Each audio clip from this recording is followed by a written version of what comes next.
clad in hot pants and all, awaiting the hot and dangerous Jason Leffler. Hot and dangerous on road courses, we predict, at Circuit Gilles Villeneuve this weekend in Montreal. And Jason's on the hotline right now. Top of the morning, Big J. That was a great intro. I love it. How are you, Jason? I'm awesome. Especially after that. Yeah. Well, it's a Bagman special right there. My morning. Yeah. Well, tell us what happened up at Watkins Glen International on Saturday. 18th place finish for you guys. Yeah, I mean, we had a pretty good run going. We qualified 9th and was running 9th till the first pit stop, and we just had an issue. We got gas tank got stuck, and it just yanked it right down pit road. So we had to come back in and do a stop and go, and that lost our track position. And then our second stop was a little slow, and that was it. I mean, we ended up, I think, battling for both the 13th there on the last lap, and got together got spun out. And that was the end of our day. I mean, I'm not kidding when we say we've had good race cars, and usually the battle is to find speed. But since May on, we've had some really good speed, and it's just we've had a tough time putting races together. It's always something, whether we run out of the end or we just have some sort of mistake. And this weekend, our pit stops weren't up to par as they usually are. They're usually pretty good every week. So that just cost us a good finish. It's kind of a bummer. It seems like we can't get any traction. We're trying to build some momentum, and we have one good race, one bad race, one good race, one bad race. So yeah. That's it. Well, if it's any solace, with that pit road situation, I mean, we saw it a lot on Saturday and Sunday as well. It just seems like that has really been an Achilles heel for a lot of race teams this year.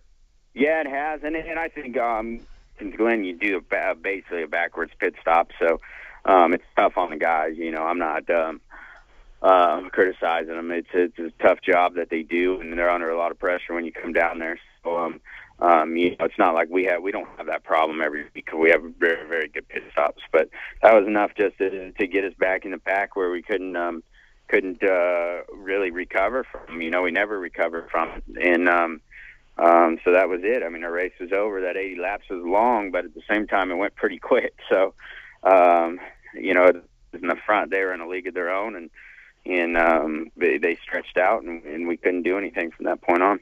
How different is it trying to gain track position after a bad pit stop on a road course than a conventional oval? It's just different because everybody gets so strung out on the road course. You can make a few spots up if you have restarts, but we didn't have too many restarts. We only had 2 cautions, I think, last week, and from that, you're talking about maybe making up 1 or 2 spots, and we lost 10 or I think maybe 8 or 10 spots in the whole process. So the Great Clip Chevy was good. We didn't play the fuel mileage game at Road America, and we ran out at the end. This weekend we really worked on fuel mileage and even tuned down the motor a little bit, and that didn't seem to be good. So we're back to full power this week and going into Montreal. There were a lot of hard hits over the weekend, mostly in the Sprint Cup Series race. I know you watched the end of that. I mean, there was actually some criticism at the racetrack, Jason. Is that a place that needs to upgrade some of the safety initiatives?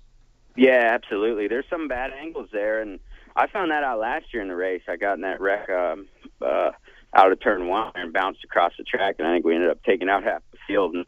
And that was the same spot that David Reagan hit and collected David Rudiman. So, man, those were bad. Those were 2 bad wrecks, and I'm sure the tracks, they're pretty, especially it seems like all these ISC tracks are pretty forward on making it safety improvements. So I'm sure you're going to see some changes going into next year. That little section, they did a great job fixing the carousel where it used to be really bad on the exit.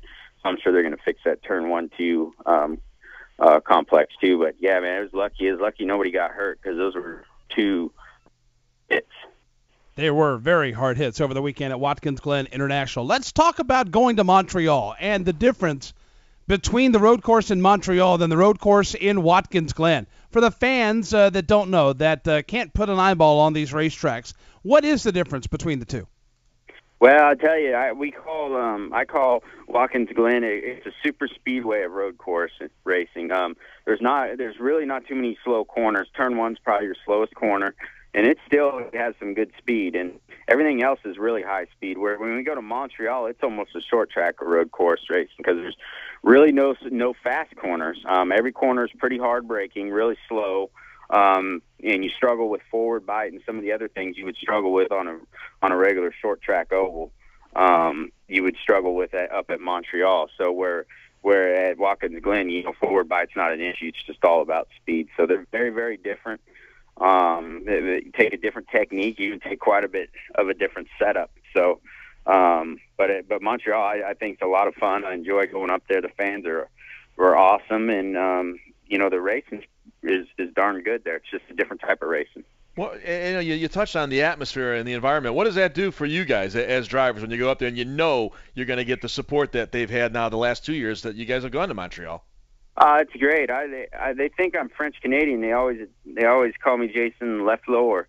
I straight one time and told them I was pretty much German, but they didn't have any part of that. They just they kept calling me Leffler. So I have a lot of fans up there in that area. I don't know why. I guess they're just confused. But the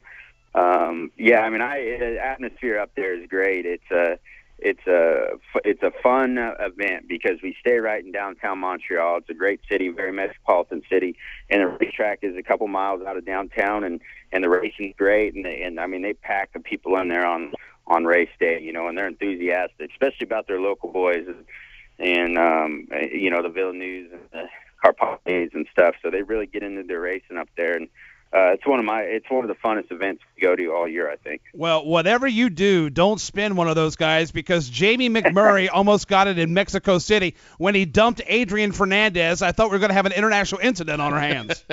Yeah, I know. I remember that. That was a bad deal. Ooh, but that was rough. You got to stay away from those guys. You wouldn't want to get lynched while you're up there. You want to make it back across the border.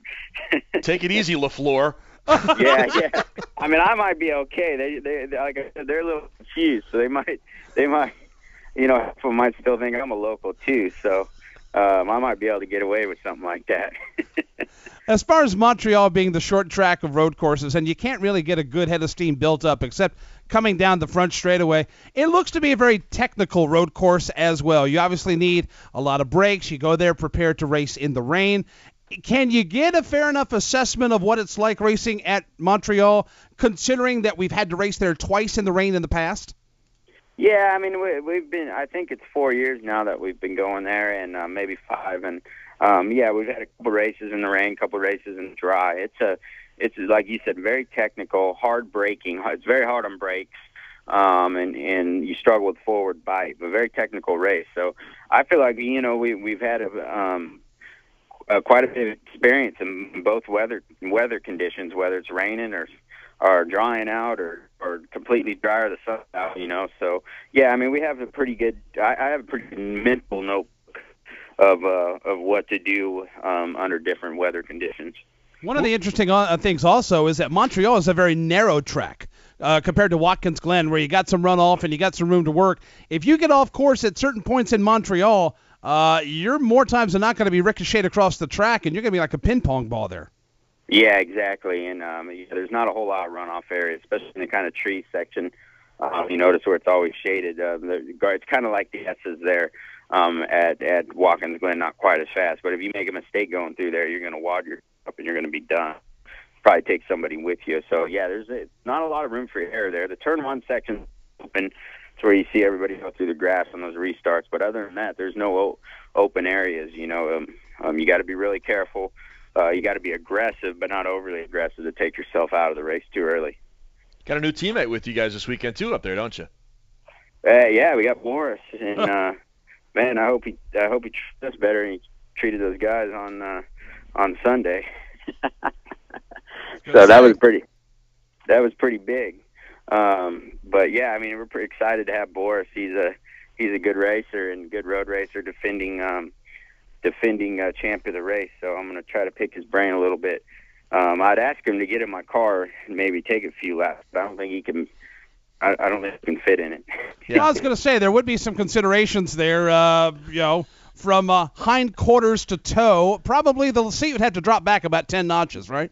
Yeah. I think he said one time he was pretty sure he could get my race car. This was a long time ago, but I would be willing to bet against that. But yeah, we're excited to have him. He like I said, he's got a lot of road race experience. He's a neat guy and a good character and just a racer. So it's kind of cool to have him on board for this weekend. Well, all the best with Boris becoming a part of the fold for the Napa 200. Best of luck to you as well. I know things have been up and down lately, and you've had some things not go your way, but we'll watch your progress as well as the progress of all the other guys as we go north of the border to Circuit Gilles Villeneuve. That is Jason Leffler to keep an eye on this weekend. Yeah, you got it. All right, guys. I appreciate you letting me on your shoulder every Wednesday morning. It helps. It's our pleasure. All the best to you. Thanks, Jason. All right, thanks, guys. Jason Leffler on the hotline.